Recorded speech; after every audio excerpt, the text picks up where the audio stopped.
Hello my friends and welcome back to another video. Long time no see. Today's video is a little test video because I finally retired my old camcorder that I've been using.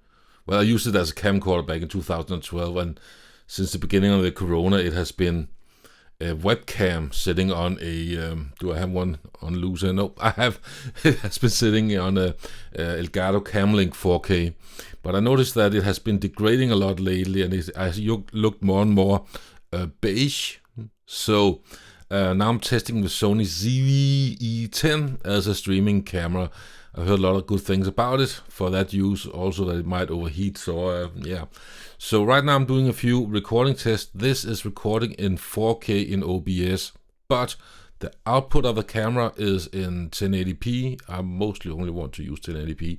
Also when I'm doing videos with Josh, and having my stream going 4K to the States is sort of not workable.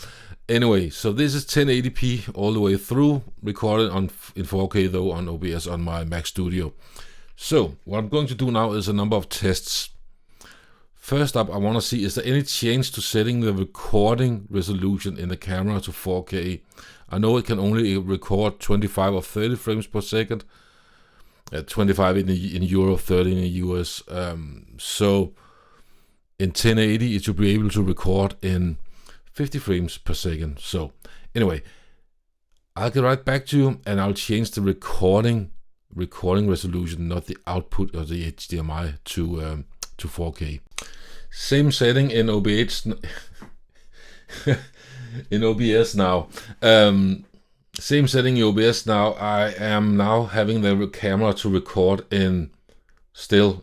The camera recording is set to 4K, but it's not recording. I'm still using the HDMI output in 1080p. And I thought I noticed a bit sharper image, so I will zoom in here and have you look at my face or something to see my unclean skin or something like that.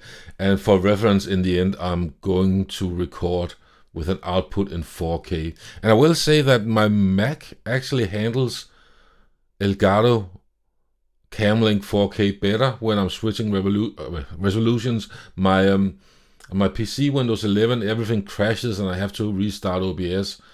Here it just switches, no worries. It actually works better on Mac. That's kind of scary. It's mostly just for laughs that I'm recording it on this. So let's switch to 4K on the output of the HDMI. Alright, now I'm outputting 4K from the camera, and this is where it might actually overheat. I haven't tried it yet, but this is an experiment. I'm taking you along for a ride.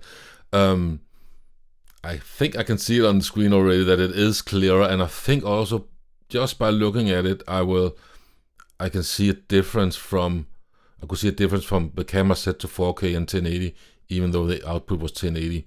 This might only be relevant for people who are using this camera, but I thought it was an interesting test. So, man, I have really leveled up my web camera here. It's also going to be good when I'm working from home and doing Teams and Zoom meetings. I think it's just going to be awesome. Yeah. So, wow. It might be too high resolution. It has a feature where you can set it to smooth the skin. I'm not into all that filtering. You're getting the raw truth here. As sad as it may be.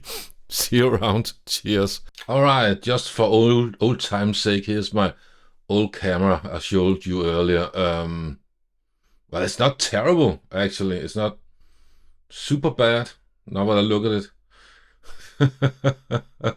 But yeah, I can put in some of the other comparisons to what I can do today with a new camera, and you let me know if it's worth it. So one thing that I did notice is when we did some tests yesterday, Josh and I, we tried with the green screen, and definitely with the green screen, this, maybe it's just because it threw it way off, even though I set manual color temperature, I became a lot more beige.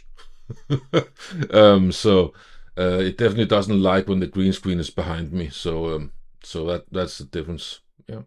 Anyway, new camera versus old camera. What do you think?